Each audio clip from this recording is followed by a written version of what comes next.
Soeharto Pekas Ndahe, sumber berita dari Koran Tempo. Dia penerima bintang sakti, Komandan Resimen Elit Cakrabirawa.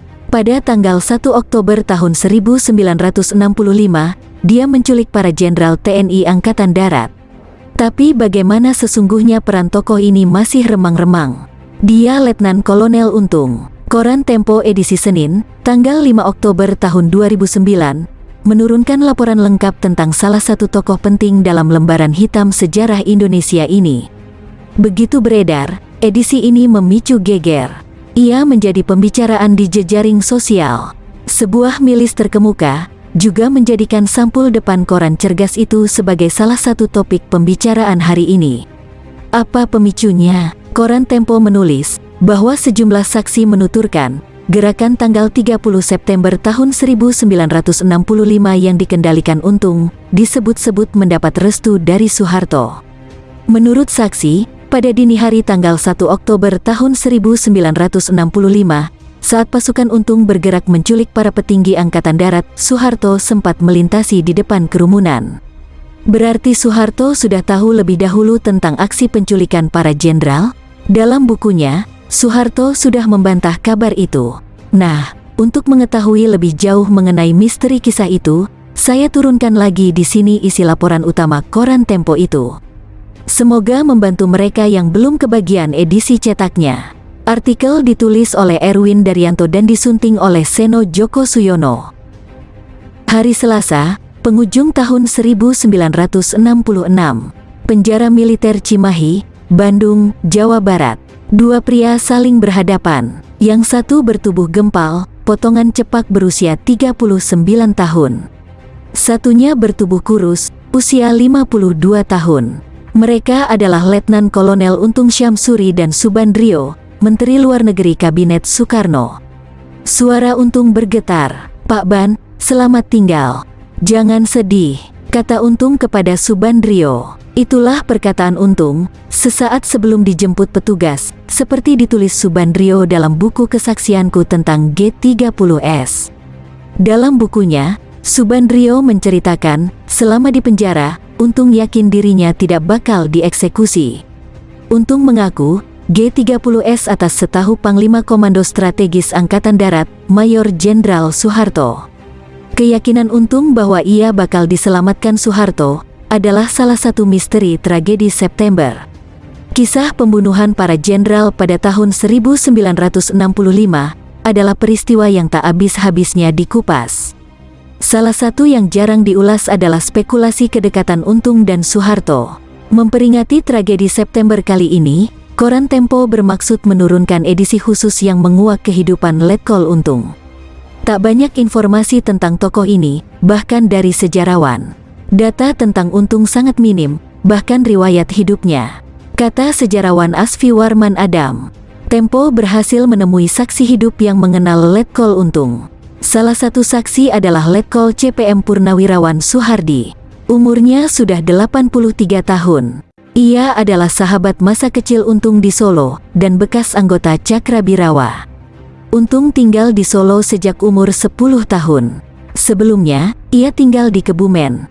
Di Solo, ia hidup di rumah pamannya, Samsuri. Samsuri dan istrinya bekerja di pabrik batik Sawo, namun tiap hari membantu kerja di rumah Ibu Wergu Prajoko, seorang priayi keturunan Trahka Sunan, yang tinggal di daerah Keparen, Solo. Wergu adalah orang tua Soehardi. Dia memanggil ibu saya Bude, dan memanggil saya Gus Hardi, ujar Soehardi. Soehardi, yang setahun lebih muda dari Untung, memanggil Untung si Kus. Nama asli Untung adalah Kusman. Soehardi ingat, Untung kecil sering menginap di rumahnya. Tinggi Untung kurang dari 165 cm, tapi badannya gempal. Potongannya seperti preman. Orang-orang Cina yang membuka praktek-praktek perawatan gigi di daerah saya takut semua kepadanya, kata Soehardi tertawa. Menurut Soehardi, Untung sejak kecil selalu serius, tak pernah tersenyum. Soehardi ingat, pada tahun 1943, saat berumur 18 tahun, Untung masuk Heiho. Saya yang mengantarkan Untung ke kantor Heiho di perempatan Nonongan yang ke arah Sriwedari. Setelah Jepang kalah, Menurut Soehardi, Untung masuk Batalion Sudikdo, yang markasnya berada di Wonogiri. Batalion ini sangat terkenal di daerah Boyolali. Ini satu-satunya batalion yang ikut Partai Komunis Indonesia, kata Soehardi. Menurut Soehardi, batalion ini lalu terlibat gerakan Madiun, sehingga dicari-cari oleh Gatot Subroto. Kelas yang terjadi pada Desember tahun 1949 antara Republik dan Belanda, membuat pengejaran terhadap batalion-batalion kiri terhenti. Banyak anggota batalion kiri bisa bebas. Soehardi tahu, Untung kemudian balik ke Solo. Untung kemudian masuk Korem Surakarta, katanya.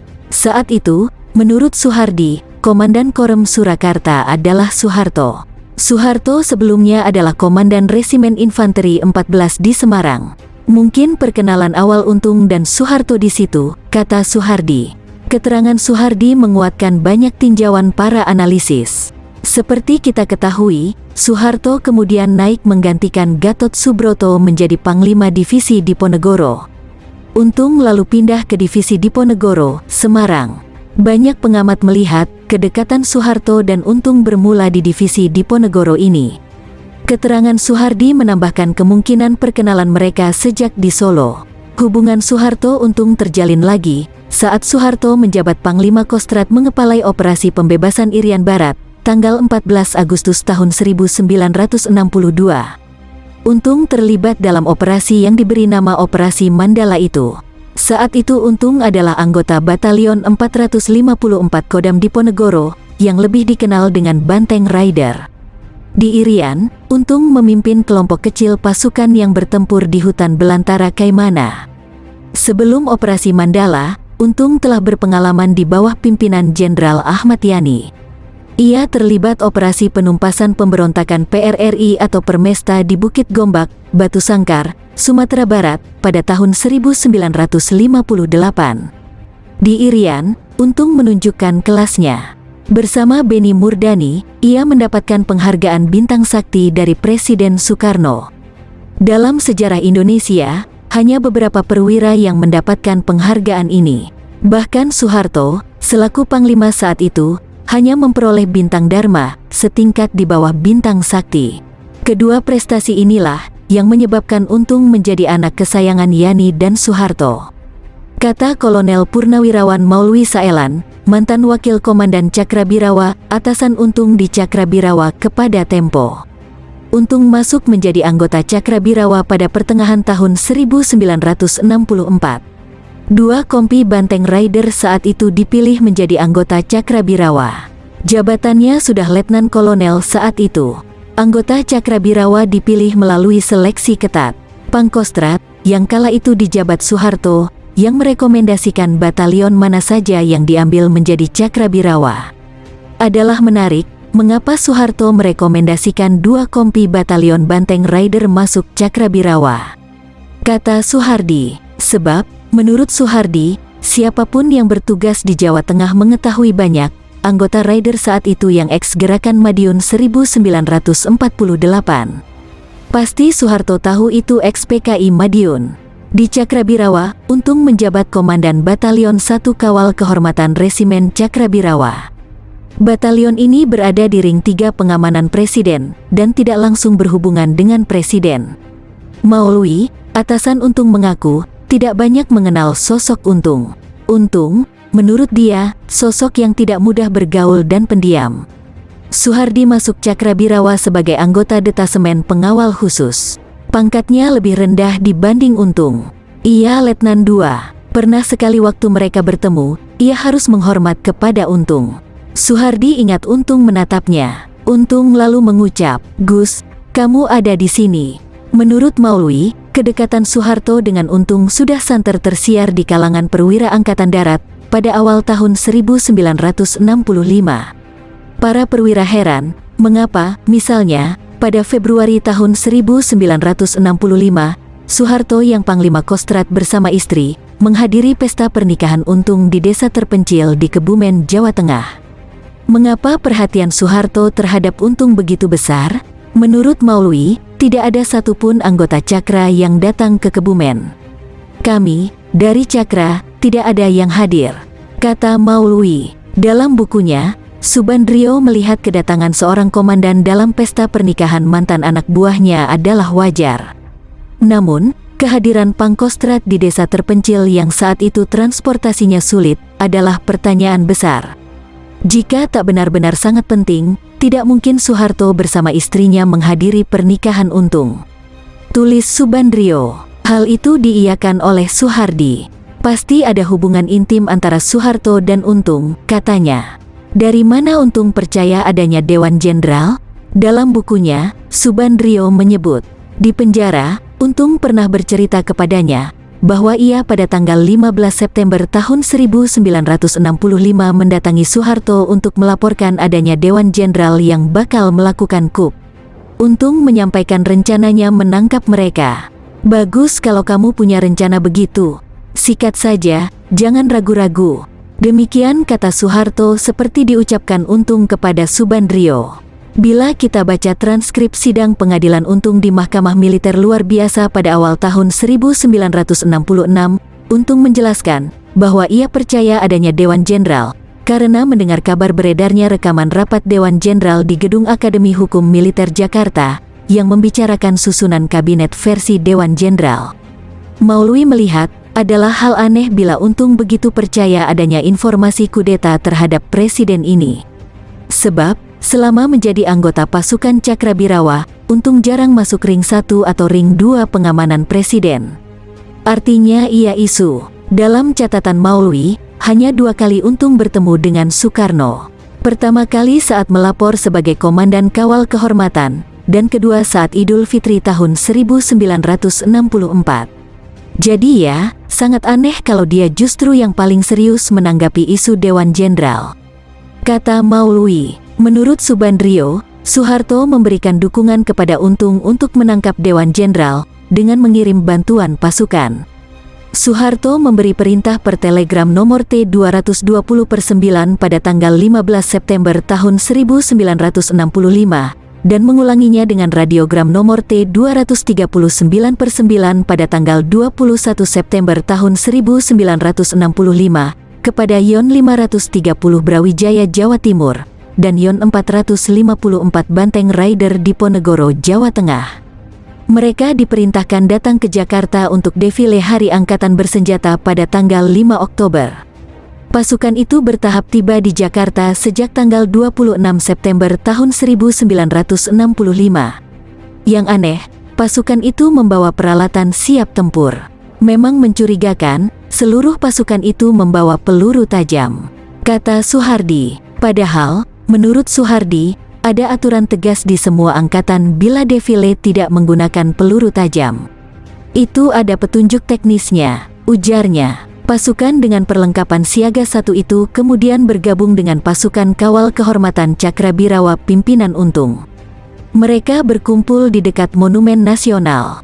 Dini hari, tanggal 1 Oktober tahun 1965, seperti kita ketahui, pasukan Untung bergerak menculik 7 jenderal Angkatan Darat. Malam itu, Soeharto, Syahdan dalam perjalanan pulang dari menunggui anaknya, Tommy, di Rumah Sakit Pusat Angkatan Darat Gatot Subroto. Soeharto sempat melintasi kerumunan pasukan dengan mengendarai jeep. Ia dengan tenangnya melewati pasukan yang beberapa saat lagi berangkat membunuh para jenderal itu.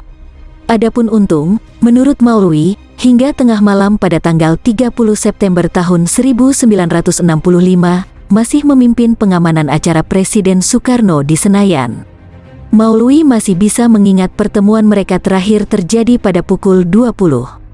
Waktu itu Maulwi menegur Untung, karena ada satu pintu yang luput dari penjagaan pasukan Cakra. Seusai acara, Maulwi mengaku tidak mengetahui aktivitas Untung selanjutnya. Ketegangan hari-hari itu bisa dirasakan dari pengalaman Soehardi sendiri. Pada tanggal 29 September, Soehardi menjadi perwira piket di pintu gerbang istana. Tiba-tiba ada anggota Cakra anak buah Dul Arif, peleton di bawah Untung, yang bernama Jahuruk, hendak masuk istana. Menurut Soehardi, itu tidak diperbolehkan, karena tugas mereka adalah di ring luar, sehingga tidak boleh masuk. Saya tegur dia. Pada tanggal 1 Oktober pukul 7, Soehardi sudah tiba di depan istana. Saya heran, dari sekitar daerah Bank Indonesia. Saat itu banyak tentara. Ia langsung mengendarai jeep menuju markas Batalion 1 Cakrabirawa di Tanah Abang. Yang membuatnya heran lagi, pengawal di pos yang biasanya menghormat kepadanya, tidak menghormat lagi. Saya ingat, yang jaga saat itu adalah Kopral Teguh dari Banteng Rider, kata Suhardi. Begitu masuk markas, ia melihat saat itu di Tanah Abang, semua anggota Kompi Banteng Rider tidak ada. Begitu tahu hari itu ada kudeta dan Untung menyiarkan susunan Dewan Revolusi, Suhardi langsung ingat wajah sahabat masa kecilnya, dan sahabat yang sudah dianggap anak oleh ibunya sendiri tersebut. Teman yang bahkan saat sudah menjabat Komandan Cakrabirawa, bila ke Solo selalu pulang menjumpai ibunya. Saya tak heran kalau Untung terlibat, karena saya tahu, sejak tahun 1948, Untung dekat dengan PKI. Katanya, kepada auditor militer pada tahun 1966, Untung mengaku, hanya memerintahkan menangkap para jenderal guna dihadapkan pada Presiden Soekarno. Semuanya terserah kepada Bapak Presiden, apa tindakan yang akan dijatuhkan kepada mereka. Jawab Untung. Heru Atmojo, mantan wakil asisten Direktur Intelijen Angkatan Udara, yang namanya dimasukkan Untung dalam susunan Dewan Revolusi, mengakui, Syam Kamaruzamanlah yang paling berperan dalam gerakan tersebut. Keyakinan itu muncul ketika pada Jumat, tanggal 1 Oktober tahun 1965, Heru secara tidak sengaja bertemu dengan para pimpinan gerakan tanggal 30 September, Letkol Untung, Kolonel Latif, Mayor Sujono, Syam Kamaruzaman, dan Pono. Heru melihat, justru Pono dan Syamlah yang paling banyak bicara dalam pertemuan itu, sementara Untung lebih banyak diam. Saya tidak melihat peran Untung dalam memimpin rangkaian gerakan atau operasi ini, kata Heru saat ditemui Tempo. Untung adalah sebuah tragedi sekaligus kisah kepandiran. Perwira penerima bintang sakti itu sampai menjelang ditembak pun, masih percaya bakal diselamatkan.